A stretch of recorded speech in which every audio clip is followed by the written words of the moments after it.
Good morning, Manchester, and welcome to the October 29th edition of The Pulse. I'm Gavin Tomick. And I'm Gayla Johnson. This week we'll be taking a trip to the Mary Cheney Library to explore the Halloween spirit of Manchester through creativity and painting. We also look into the new library and that's already winning awards from the town of Manchester. We have all that and much more on this week's edition of The Pulse.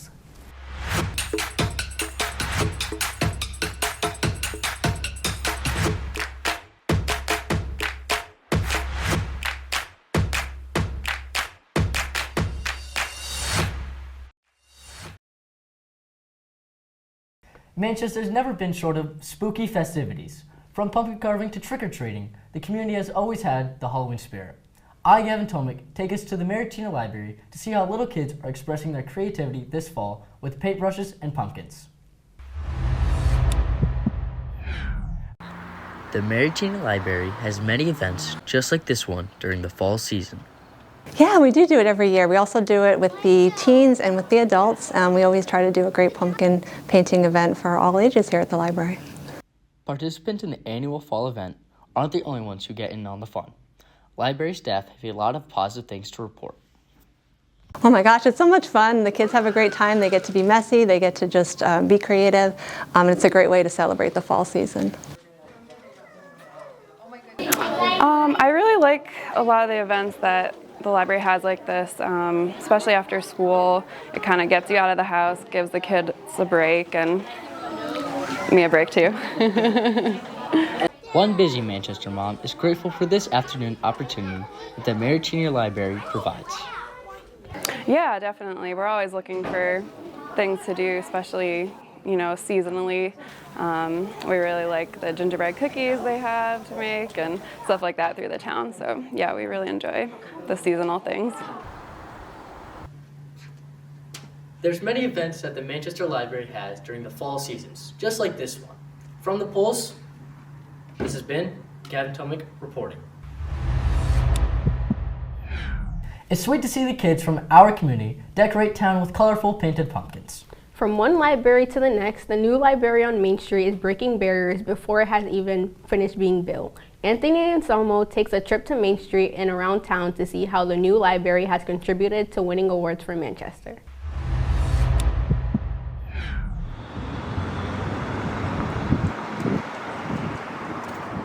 The town of Manchester has been recognized at the highest honor, officially receiving gold certification status from Sustainable CT. Basically, a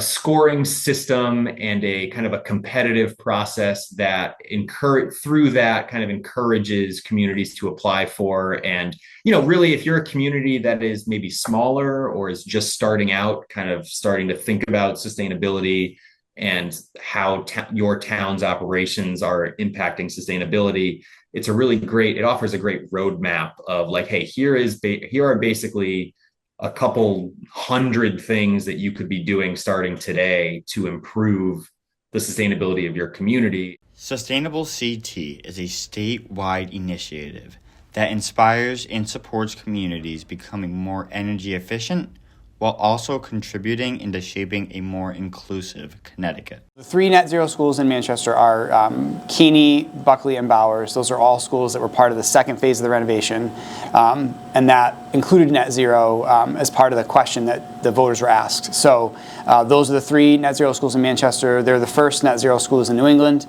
and in Connecticut, which we're proud of. Golden status is one of the most noble awards that a town can receive. With there only being 12 in the state, this achievement will not go unnoticed. As mayor, when we received the silver award, I looked at the town manager and said, what's it take to get the gold award? We might as well try for gold, right, if you win the silver. It just says that Manchester cares about our future, okay? That we're preparing for the next generation, that, we understand climate change, and we understand, all that's going around us in the world, and we're making a better climate, better for climate, better for just better for everything, all around living, And to be one of the only towns that are in this, thanks to our Sustainability Commission, who are experts on this, local volunteers and some professionals who come together once a month and talk to us. It's been driven by that commission. So I'm just proud that, anytime we get a gold status or win a big award, so like Manchester High winning, state championship in basketball or flag football last year, it's great for the community. In a few months from now, right across the street, there will be a 100% eco-friendly library. And thanks to the other net zero buildings here in Manchester, the Gold Award from Sustainable CT was made possible. From the Pulse, this has been Anthony Anselmo reporting.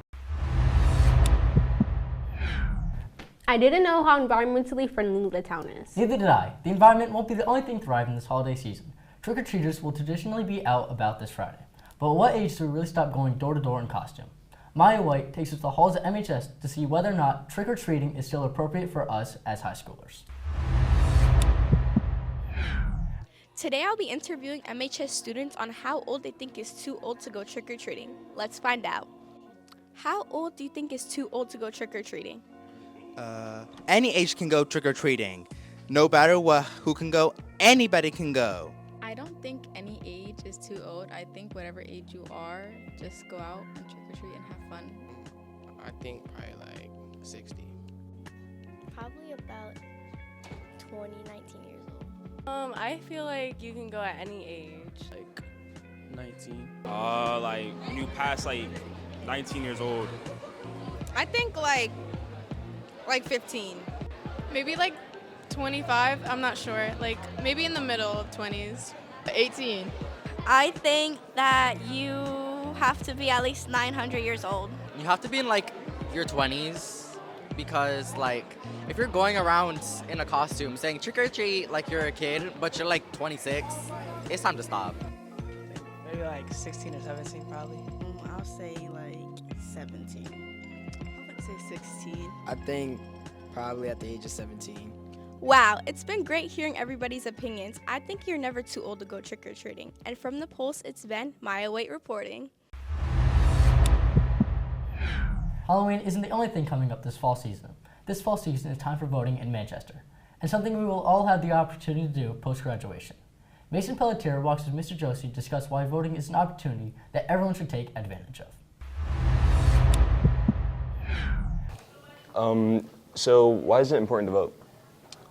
I think it's vital that if we're going to have a democracy, we have to have participation in democracy. And the most basic thing you can do is vote, among other things. Because if you don't vote, then you don't get the people that have power over the rules of our society. So it's very important that we vote for people that are going to create a society that we want to have. How can you get verified to vote? So you can register by mail or you can register online. You can go to the town website and learn how to do either. It's very simple. And it may be too late to vote, to register to vote online for this election, but I think they're still taking mail-ins. And in fact, early voting has already started for our November election. Why should people vote locally?